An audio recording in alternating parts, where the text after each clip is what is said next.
ইলিশ মাছের ভাপা। এখানে ইলিশ মাছের ভাপা তৈরি করার জন্য প্রথমে আমি ইলিশ মাছটাকে নুন আর হলুদ দিয়ে মাখিয়ে 10 মিনিটের জন্য রেখে দিলাম। অন্য পাত্রে সাদা সর্ষে, কালো সর্ষে একটু জল দিয়ে ধুয়ে নিলাম। পোস্ত, কাজু, নারকেল কুচি, কাঁচা লঙ্কা একটু জল দিয়ে এটাকে ভালো করে বেটে নিয়ে চলে এলাম।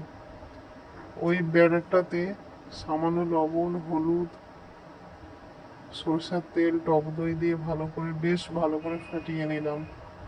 এবার যেই পাত্রে আমি ভাপাতে দেবো সেই পাত্রে কিছুটা ব্যাটার তলায় দিলাম, তারপরে মাছগুলোকে ভালো করে সাজিয়ে গুছিয়ে নিলাম। এবার ওই ব্যাটারটা ওপর দিয়ে দিয়ে দিলাম। উপর দিয়ে কাঁচা লঙ্কা আর সর্ষের তেল দিয়ে দিলাম। দিয়ে ভাপানোর জন্য ঠিক টেম্পারেচারে কড়ার মধ্যে জল আর ওই স্টিলের পাত্রটা দিলাম। কত সুন্দর ইলিশ মাছের ভাপা হয়েছে। আপনারাও একবার বাড়িতে ট্রাই করে দেখুন।